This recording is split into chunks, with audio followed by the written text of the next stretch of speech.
Ibihe byiza nshuti bakunzi ba Birebana Network. Tugiye kubagezaho icyegeranyo twise intambara y'ubutita. Ni mukore subscribe, like ndetse muna sharing.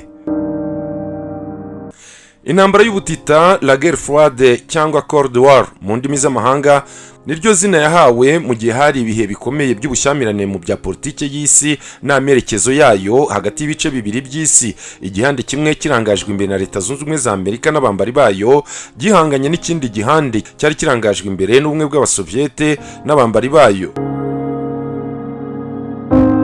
Iyi ntambara y'ubutita yatangiye hagati mu kinyejana cya 20 igenda ikura buhoro buhoro nyuma y'intambara ya kabiri y'isi. Mu mwaka w'1945 kugeza mu mwaka w'1947 nibwo urebye yatangiye. Irakomeza kugeza ubwo havuyeho ubutegetsi bwa gikomuniste mu Burayi mu mwaka w'1989. Hakurikiraho isenyuka ry'ubumwe bw'abasoviete mu kwezi kwa 12 mu mwaka w'1991. Mu by'ukuri intambara y'ubutita si intambara y'amasasu cyangwa izindi ntwaro, ahubwo twayita amakimbirane yaje hagati y'ibihugu bikomeye ku isi ari byo Leta Zunze Ubumwe za Amerika na Leta Zunze Ubumwe z'abasoviete, ubu twita Uburusiya. Ariko ibyo bihugu by'ibihangange bigashyigikira ibindi bihugu biri mu ntambara mu buryo bweruye. Habaho bloc ebyiri, yari iyobowe na Leta Zunze Ubumwe za Amerika igendera ku mahame ya gikapitaliste, ndetse na bloc yari iyobowe n'ubumwe bw'abasoviete yagenderaga ku mahame ya gikomuniste. Ayo makimbirane akaba yarabaye inshuro nyinshi nyuma y'intambara ya kabiri y'isi. Umwanditsi w'umwongereza George Orwell niwe muntu wa mbere wakoresheje inyito intambara y'ubutita mu mwaka w'1945. Nibwo iyi nyito yatangiye gukoreshwa no kwamamara. Mu mwaka w'1947 Bernard Barushi wari umujyanama wa Truman ayikoresha mu mbwirwaruhame. Hanyuma umunyamakuru w'inshuti ye wari ukunzwe cyane muri biriya bihe witwa Walter Lippmann atangira gukoresha ijambo intambara y'ubutita mu nyandiko ze yagiye asohora mu kinyamakuru New York Herald Tribune. Imizi y'intambara y'ubutita itangirana na revolution mu Kwakira mu mwaka w'1917 yatumye havuka umwe bw'abasoviete mu mwaka w'1922. Umubano utari mwiza hagati ya Leta Zunze Ubumwe za Amerika n'ubumwe bw'abasoviete ukomoka ku miterere y'ubutegetsi bwabo mu bya politike ndetse n'ibitekerezo ngenderwaho nimwe mu ntandaro y'iyi ntambara. Mu gihe cy'intambara z'isi ebyiri, ibyiringiro by'abanyamurayi mu bijyanye n'impinduramatwara byasaga n'ibyabatengushye. Hagati aho abasoviete bo barimo bashimangira ubutegetsi bwabo, cyane ko aribo bari bamaze gutsinda ubudage bw'abanazi mu ntambara ya kabiri y'isi kandi bigaruriye igice kinini cy'Uburayi bw'Iburasirazuba, batangira kuhagenzura ndetse hashyirwaho ubutegetsi bugendera ku mahame n'amatwara y'abakomuniste. Usibye Uburayi bwari bumaze gucikamo kabiri, ubukomuniste bwakomereje ku mugabane wa Aziya, aho abakomuniste mu Bushinwa bari bayobowe na Mao Zedong bari bamaze gutsinda nyuma y'icyo bise la Longue Marche. Muri Leta Zunze Ubumwe za Amerika, Perezida Harry Truman wari umaze gusimbura Franklin Roosevelt mu kwezi kwa 4 mwaka w'1945 yatekerezaga ko ejo hazaza ha Leta Zunze Ubumwe za Amerika n'umutekano wayo bidashobora kwizerwa no gusubira mu bwigunge, ahubwo ko bigomba gushingira kuri politiki y'ububanyi n'amahanga nziza no gushyigikira amahame ajyanye na demokarasi no kwishyira ukizana, kurengera inyungu zabo z'ubukungu no gukumira abakomuniste hirya no hino ku isi. Intambara y'ubutita yahise ifata impande nyinshi, ahanini bitewe n'itandukaniro ry'imirongo migari ya politike hagati ya demokarasi yabo mu burengerazuba bw'isi n'ubutegetsi bw'abakomuniste. Iyi ntambara y'ubutita yateje ingorane zikomeye mu nzego zose, haba mu bukungu, umuco, siyanse, siporo n'itangazamakuru. Yaranzwe kandi n'irushanwa ryo gucura intwaro za kirimbuzi, aho ibihugu by'ibihangange byombi Leta Zunze Ubumwe za Amerika na Leta Zunze Ubumwe z'abasoviete byakoreshaga umutungo mwinshi mu bijyanye no gucura izi ntwaro.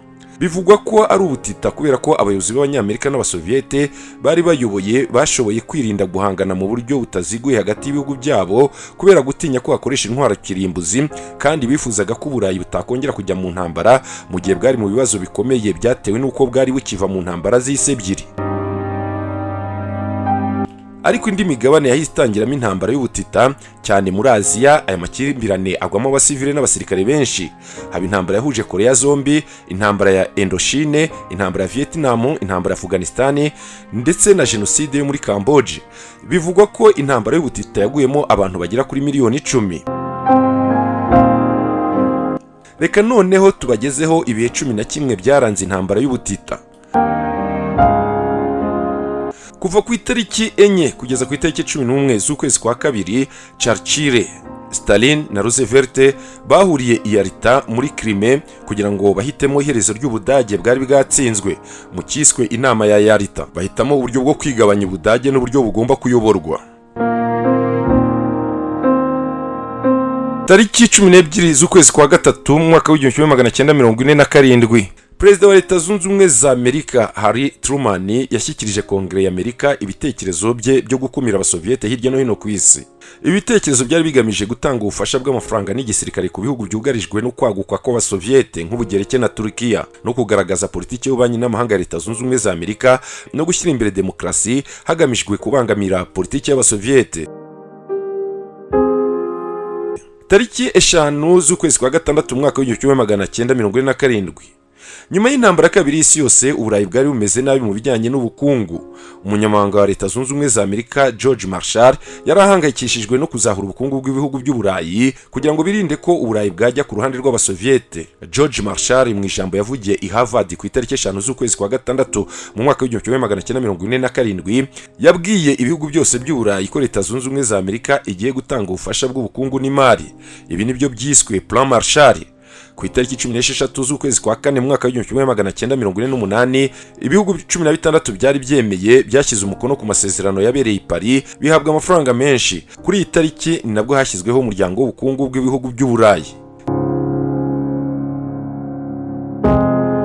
Tariki ya 22 z'ukwezi kwa 9 mu mwaka w'1947, intumwa z'amashyaka y'abakomuniste ya USSR, Polonye, Yugoslavia, Bulgaria, Romania, Hongria, Czechoslovakia, Ubutaliyani n'Ubufaransa bahuriye hafi ya Varsovie. Bashyizeho icyo bise Comform, bwari uburyo bw'ubumwe bw'abasoviyete bwo kugenzura byimazeyo amashyaka ya gikomuniste yo mu burengerazuba bw'isi. Inkoramutima Stalin Andrei Zhdanov yahise avuga ko ubu isi igabanyijemo ibice bibiri: igice cy'abampatsi ibihugu kandi barwanya demokarasi bayobowe na Amerika, n'igice kirwanya abampatsi ibihugu kandi bashyigikiye demokarasi bayobowe n'ubumwe bw'abasoviyete. Bivugwa ko iyi nyigisho ya Zhdanov yasubizaga inyigisho ya Truman, kandi yemeza ko ibi bintu ari byo isi igiye kuzagenderaho mu gihe kirekire. Isi ikaba igiye kuba ingaruzwa muheto y'ibihangange bibiri. Mu mwaka w'1948 kugeza mu mwaka w'1949, mu mwaka w'1947, Abongereza n'Abanyamerika bahujije uturere twabo bari barigaruriye maze bashyiraho ifaranga rimwe. Kubera ko Stalin yarahangayikishijwe no kongera kubona Ubudage bwiyubaka bukihuza, yashyizeho uburyo bwo gukumira itangwa ry'ibiribwa kuri miliyoni 2 z'Abadage babaga mu burengerazuba i Bihe ku itariki 24 z'ukwezi kwa gatandatu mu mwaka w'1948. Imirongo yose y'itumanaho yaraciwe kandi ikagenzurwa n'abasoviyete usibye inzira yo mu kirere. Generali w'umunyamerika witwa Clay yaboneyeho umwanya wo gukoresha indege, noneho agaburira umujyi mu gihe kingana n'umwaka umwe. Abanyabere y'Iburengerazuba bahawe toni zirenga miliyoni 2 z'ibiribwa n'amakara. Bigaragara ko Stalin ibyo yashakaga atabigezeho. Ririya kumira yarikuyeho ku itariki 12 z'ukwezi kwa gatanu mu mwaka w'1949. Tariki ya 25 z'ukwezi kwa gatandatu mwaka w'1950, ingabo z'abakomuniste za Korea ya Ruguru zishyigikiwe n'abasoviyete zambutse umurambaro wa 38 utandukanya amajyaruguru n'amajyepfo yarashyigikiwe na Amerika. Amerika yitabaje umuryango w'abibumbye mu kurinda Korea y'Epfo, kandi hashyizweho ingabo mpuzamahanga zigizwe n'ibihugu 16. General w'umunyamerika Mark wari usumbirijwe n'ibitero by'abakomuniste ngo yaba yarifuje gukoresha intwaro za kirimbuzi mu kurwanya Ubushinwa bw'abakomuniste bwafashaga Korea ya Ruguru cyane muri iyi ntambara. Mu kwanga gukoresha bomba atomike, Perezida Truman yirinze amakimbirane yashoboraga gukurura isakaga gakomeye. Intambara yo muri Korea yarakomeje kugeza mu kwezi kwa karindwi mu mwaka w'1953 hashyizweho umukono wo kuyihagarika.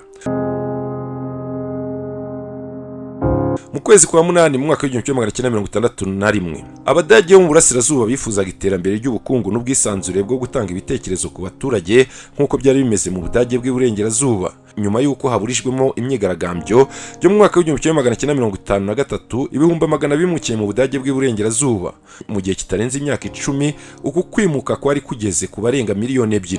Kugira ngo ibi bihagarare byabaye ngombwa ko Ubudage bw'iburasirazuba bwubaka urukuta rwa Berlin mu ijoro ryo ku ya 12 kugeza ku ya 13 z'ukwezi kwa munani mu mwaka w'1961, maze habaho igenzura rikomeye kandi rikumira igerageza iryo ari ryo ryose ryo kururenga.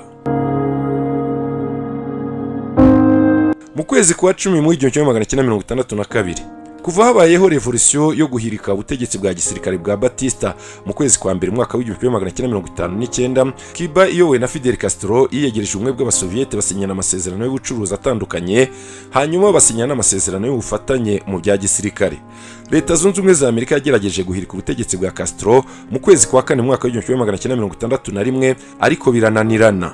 Ku itariki ya 14 z'ukwezi kwa 10 mu mwaka w'1962, indege z'Abanyamerika zabonye amato atwara imizigo y'Abasoviete yuzuye misile hamwe n'ibikoresho bya gisirikare bikomeye byerekeza muri Cuba. Kennedy wayoboraga Leta Zunze Ubumwe za Amerika yahise afunga inzira zose zo mu nyanja zerekeza muri Cuba. Nyuma Abasoviete n'Abanyamerika bajya mu biganiro. Ku ya 28 z'ukwezi kwa 10 amato y'Abasoviete yavuyeyo nyuma y'uko Abanyamerika bemeye guha Cuba amahoro, bemera ko batazigera bayitera. Icyo gihe intambara yo gukoresha intwaro kirimbuzi yabuzeho gato. Mu kwezi kwa 4 mu mwaka w'1945, umuyaga wa demokarasi wari utangiye guhuha hirya no hino mu bihugu byo mu Burayi bw'iburasirazuba. Umuyobozi mukuru wa Leta Zunze Ubumwe z'Abasoviete uwitwa Mikhail Gorbachev yashyize mu bikorwa politiki yo gukorera mu mucyo no kuvugurura ubutegetsi bw'Abasoviete bita Perestroika, kugira ngo akore reforme muri Leta Zunze Ubumwe z'Abasoviete, ahuza ubusosiyaliste na demokarasi. Mu mpeshyi yo mu mwaka w'1989 hatowe kongere y'abadepite b'abaturage ishinzwe gutora umukuru w'igihugu cy'Abasoviete, maze atorerwa kuri uyu mwanya ku itariki 22 z'ukwezi kwa 5 mu mwaka w'1989. Ku itariki 9 z'ukwezi kwa 11 mu mwaka w'1989 niho tugeze. Nyuma y'imyigaragambyo ikomeye ku itariki ya 9 z'ukwezi kwa 11 mu 1989, hatangiye igikorwa cyo kurimbura urukuta rwa Berlin, bikozwe cyane cyane n'insoresore z'Abadage b'iburasirazuba n'ab'iburengerazuba. Ku itariki 3 z'ukwezi kwa 10 mu mwaka w'1990 nibwo Ubudage bwombi bwabaye bumwe. Urukuta rwa Berlin rwasenywe ku mugoroba ku itariki ya 9 z'ukwezi kwa 11 mu mwaka w'1989, rurangira mu kwezi kwa 11 mu mwaka w'1991. Tugeze ku itariki ya 26 z'ukwezi kwa 12 mu mwaka w'1991.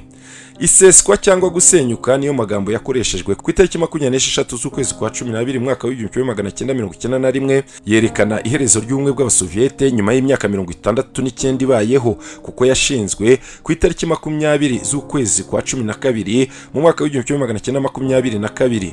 Mikhail Gorbachev, umuyobozi wa 8 akaba n'umuyobozi wa nyuma w'Abasoviete, yeguye mbereho umunsi umwe maze ashyikiriza ubutegetsi Perezida w'Uburusiya Boris Yeltsin. Abasesenguzi mu by'intambara na politiki bavuga ko Leta Zunze Ubumwe za Amerika n'ubumwe bw'Abasoviete nyuma y'intambara ya kabiri y'isi buri gihugu cyifuje kwigarura ibindi bihugu, bashyiraho uburyo bwa politiki yabo bazi ko igihugu gifite politiki nziza aricyo kizayobokwa.